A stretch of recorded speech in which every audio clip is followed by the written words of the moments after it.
नमस्कार। आप देख रहे हैं भव्याश्री न्यूज और मैं हूं आपके साथ आदित्य। कौन बनेगा करोड़पति के मंच पर 7 फरवरी को फास्टेस्ट फिंगर फर्स्ट राउंड जीतने के बाद हॉट सीट पर विराजमान हुए थे आरव रघुवंशी। देखिए इनकी तस्वीर हम आपको स्क्रीन पे दिखा रहे हैं, जो कि बहराइच उत्तर प्रदेश के रहने वाले हैं। इनके विषय में हम आपको बता दें कि ये 5वीं कक्षा के स्टूडेंट हैं। इस वीडियो में आप जानने वाले हैं केबीसी के मंच से आरव रघुवंशी कितनी राशि जीत कर गए हैं। साथ ही प्रतिभागी को जो 3 लाइफलाइन दिया जाता है, वो तीनों लाइफलाइन का इस्तेमाल ये कौन कौन से सवाल पे किए हैं और उस सवाल का प्राइस कितना था।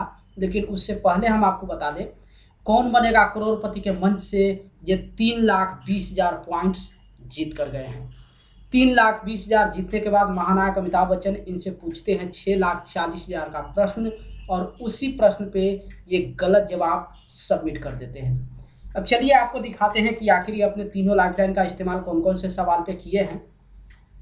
तो हम आपको बता दें आरव रघुवंशी अपनी पहली लाइफलाइन का इस्तेमाल 80,000 के प्रश्न पे करते हैं, जो कि ऑडियंस पोल था। देखिए 80,000 का सवाल हम आपको स्क्रीन पे दिखा रहे हैं। आदित्य मुखर्जी द्वारा लिखित इस पुस्तक के मुख्य पृष्ठ से इनमें से कौन सा शब्द छुपा दिया गया है। 4 ऑप्शन है। Option A Gandhi, B Nehru, C Bose और डी तिलक।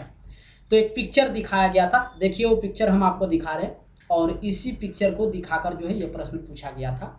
और उसके बाद इस प्रश्न का इनके पास सही जवाब नहीं मालूम था, इसी को लेकर ये ऑडियंस पोल का इस्तेमाल करते हैं। और स्क्रीन पे देखिए आप देख सकते हैं ऑडियंस की तरफ से हाईएस्ट जिस ऑप्शन को वोटिंग मिला है वो है ऑप्शन नंबर बी यानी कि नेहरू, जिसे 84% वोट दिया गया है। उसके बाद आरव ऑप्शन बी को लॉक करवाकर जीत जाते हैं 80,000। दूसरे लाइफलाइन का इस्तेमाल करते हैं ये 3,20,000 के प्रश्न पे, जो कि ज्ञानास्त्र था यानी कि फ्लिप द क्वेश्चन। देखिए 3,20,000 पॉइंट्स का सवाल हम आपको स्क्रीन पे दिखा रहे हैं। माना जाता है कि उस्मानिया बिस्कुट सबसे पहले किस रियासत में बनाए गए थे। 4 ऑप्शन है। Option A Junagadh, B Baroda, C Hyderabad और डी भोपाल।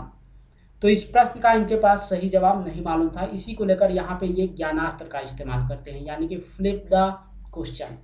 लेकिन क्वेश्चन को फ्लिप करने से पहले ऑडियंस को इस प्रश्न का सही जवाब बताना होता है। तो आरव रघुवंशी अपने गेस के आधार पे ऑप्शन बी यानी कि बड़ौदा को लॉक करवाते हैं, जो कि इस प्रश्न का ये गलत विकल्प है। इसका सही जवाब है ऑप्शन नंबर सी यानी कि हैदराबाद। फ्लिप द क्वेश्चन के आधार पे जो इनसे प्रश्न पूछा गया है, देखिए स्क्रीन पे हम आपको दिखा रहे हैं।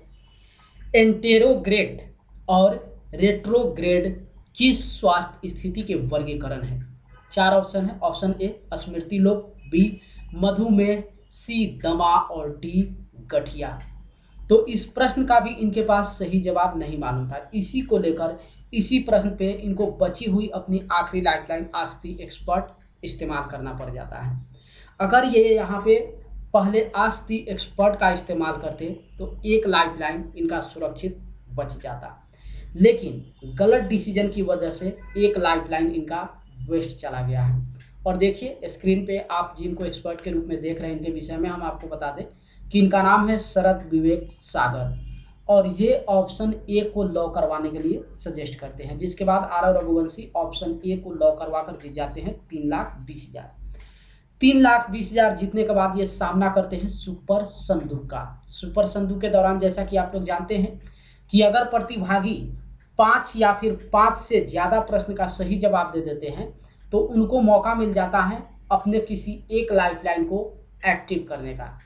लेकिन सुपर संदूक के दौरान आरव रघुवंशी मात्र 3 ही प्रश्न का सही जवाब दे पाए थे, इसी को लेकर यहाँ पे ये मौका खो देते हैं और ये अपनी किसी भी लाइफलाइन को यहाँ पे एक्टिव नहीं कर सकते थे। एक और हम यहाँ पे जानकारी दे दें कि सुपर संदूक के दौरान ऐसा नहीं कि आरव रघुवंशी 5 प्रश्न का सही जवाब नहीं बता पाते, बिल्कुल यहाँ पे ये 5 प्रश्न का सही जवाब देकर अपने एक लाइफलाइन को एक्टिव कर सकते थे।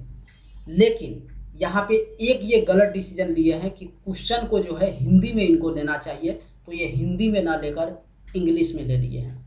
और जैसा कि आप लोग जानते हैं कि सुपर संदूक के दौरान जो है टाइमिंग बड़ा ही फास्ट चलता है, धराधर एक प्रश्न आया नहीं कि तुरंत जवाब सबमिट कीजिए फिर दूसरे प्रश्न की तैयारी होती है।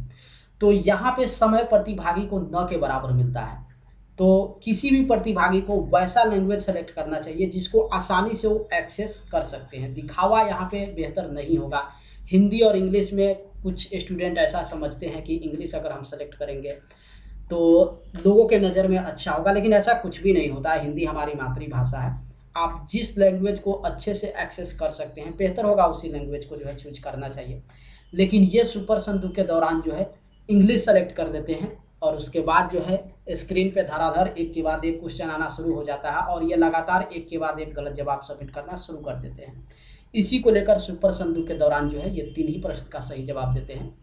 तो इनको ये मौका नहीं मिलता है किसी भी लाइफलाइन को एक्टिव करने का, लेकिन उस 30,000 की राशि को इनके बैंक अकाउंट में ट्रांसफर कर दिया जाता है। 3,20,000 जीतने के बाद महानायक अमिताभ बच्चन इनसे पूछते हैं 6,40,000 का प्रश्न, जिस प्रश्न को आप स्क्रीन पे देख रहे हैं। भारत सरकार का कौन सा मंत्रालय राष्ट्रीय फ्लोरेंस नाइटिंगेल पुरस्कार प्रदान करता है?